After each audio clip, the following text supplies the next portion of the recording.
What I learned from Tony and reading safety reports is that improper care of nicks and corrosion are a significant causal factor in almost all blade separation accidents. By definition, a stress riser is a location on an object where stress is concentrated.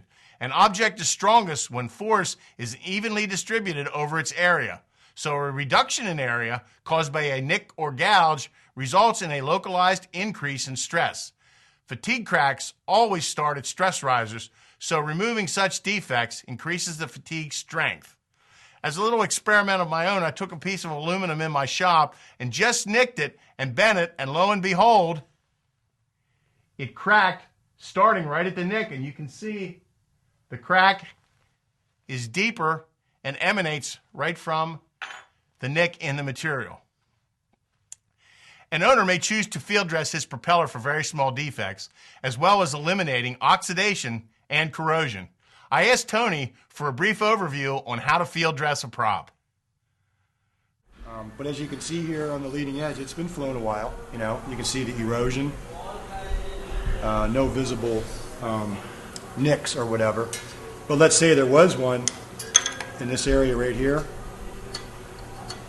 A good thing to have handy if your A&P doesn't have a rat tail file, you know. That way you can make a quick work of, it's just like the rasp, only it's round. Get down to the nitty gritty of the nick and then just make it a little bit like this. I don't know if you can see that. You know, just kind of round it out. Okay. And it's not going to hurt anything. In fact, it's going to save if anything. All right. And don't leave it in. I mean, if you don't have, I guess the bottom line is if you're not comfortable with doing that, have someone like a place like this check it out. So if it's a little small nick and a gouge, and you take, you're saying by filing it, you take this. It's all right to have that little dip in the leading edge, yeah. But you want to file it and take the stress risers and things out. Okay. Exactly. Now, okay. If it's more than 1/8 of an inch, I think I'd make a phone call because now now you're talking serious amounts of metal removal. Right. Okay. And on the flat side, or the face side, I guess they call it. If you have like a what would cause a stone would make a nice, pretty good sized divot, like you had at your tip. Right. Maybe even deeper than that. A lot of A&Ps have no problem with taking like Scotch-Brite makes the product 3M on an air thing. You know, that kind of it's. We have them here. I mean, they just kind of have a little threaded thing and screws onto the adapter on the air gun, and bzz, you can buzz it out. Now, after you do that for a few seconds, if it looks, now you're going to see the depth of the ding.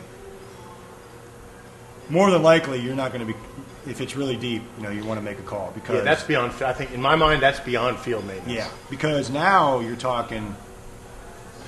To get that out, you're going to have to remove a serious amount of metal like this. That's for professionals. Yeah. That I can get out with the 50 grit in one pass. Bing, it's gone, and it's flat, and it's just the way it should be, you know? Okay. It seems to me from listening to you over the last 24 hours, one of the biggest things issues we have is corrosion. Right. And corrosion meaning maybe even something as simple as oxidation. Right. So when the aluminum's exposed like that, over time it starts to oxidize and corrode. Right. I can almost guarantee you when I remove the paint, there's going to be corrosion all over this thing. Okay. Only because, for one thing, it's not Polane. It's house paint. Okay. You know. So you're telling me that on my prop, I might want to I might want to field dress it and repaint it every. If it gets to this point, yeah, I would consider that. Sure. Okay. You know? Okay. And how do we do that? Well, what you would do is very lightly, just do the very edge, the very trailing edge, and then you can. What type of file is that? That's a rasp. That's a rasp. Yeah. Okay. All right. And then you can take sandpaper, 320 grit or 220. Okay.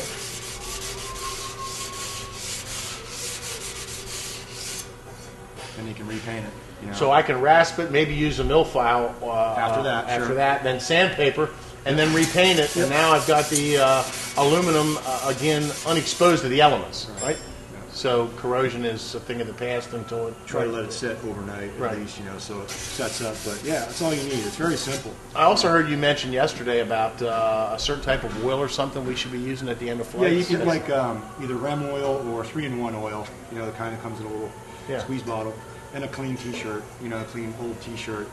And after you get done flying, it keeps the bugs from sticking to it in the summertime, and it may even have something to do with corrosion protection. But that's not proven or anything. Right, but just a light coat of oil. Yep, after front and back side, after you Okay. get them flying, and it helps.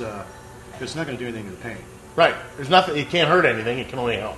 Okay. And just make sure you don't slather it. You know, just make sure it's just a light, nice light coat. And Okay. you'll see, especially with bugs in the summertime, they come off a lot easier. Okay. But yeah, so it's all up to the individual as far as, you know, how comfortable they are with, you know, performing. You know, like I say, 1/8 of an inch more than 1/8 of an inch. I'd make a phone call. A word of caution, nicks larger than 1/8 of an inch or gouges deeper than 1/32 of an inch need professional attention. See your mechanic or consult your prop shop. Treat your propeller with the respect that it deserves. I hope you enjoyed our 3-part series on propellers. For aviation safety videos, I'm Bob Reed. Have a safe flight.